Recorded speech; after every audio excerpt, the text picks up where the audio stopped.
হাজার টাকা বাঁচিয়ে নিতে পারেন এই রেমেডিটা আপনারা যদি ফলো করেন।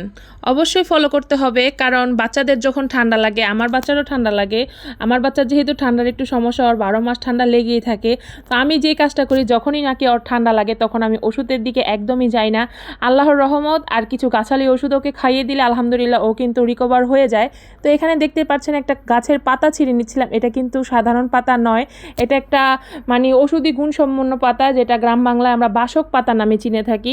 অনেক মুরব্বীদের কাছে জিজ্ঞেস করলেই বলতে পারবে যে এটা পাতাটার নাম কি। আসলে এটা পাতার নাম হচ্ছে বাসক পাতা। আমরা তো বাসক পাতা হিসেবেই চিনি মুন্সিগঞ্জে, জানি না অন্যান্য ডিস্ট্রিক্টে বা অন্যান্য জেলায় এটা কী নামে ডাকে।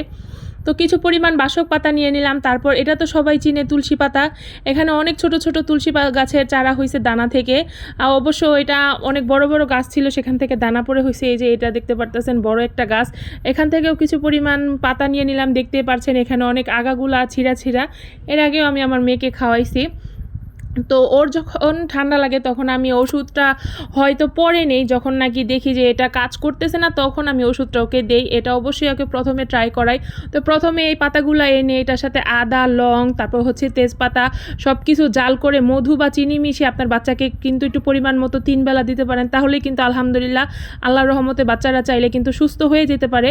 তো আয়ুর্বেদিক জিনিসের উপর কিন্তু আগের দিনের সবাই ভরসা করতো। আমাদের উচিত এখন ওষুধের দিকে কম ঝুঁকে আয়ুর্বেদিক জিনিসই কিন্তু বাচ্চাদেরকে ট্রাই করানো।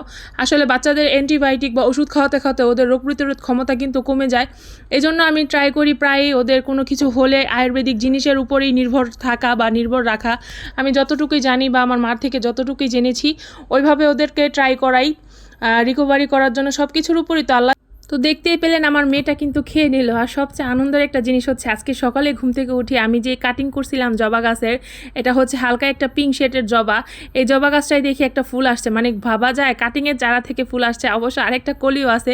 মাশাআল্লাহ এত ভাল লাগতেছিল, সবাই দেখতেছিলাম, মানে সবাই বের হয়ে ঘুম থেকে বের হয়ে তো অবাক, কারণ সকালে ঘুম থেকে বের হয়ে আমরা সবাই একটু রোদ্রে বসি, মানে বিল্ডিংয়ের বাইরে একটু বসি।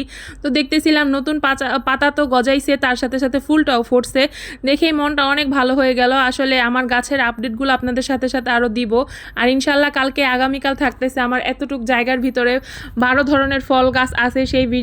সেই ভিডিওটা কালকে কিন্তু শেয়ার করব। তো দেখার জন্য সবাই কিন্তু আমার পাশেই থাকবেন, আমার পেজের পাশে থাকবেন। সবাই ভালো থাকবেন। আজকের মতো এখানেই বিদায় নিচ্ছি। তো আমার ভিডিওগুলো যদি আপনাদের ভালো থাকে প্লিজ লাইক, কমেন্ট, শেয়ার করে পাশে থাকবেন সবাই। আল্লাহ হাফেজ।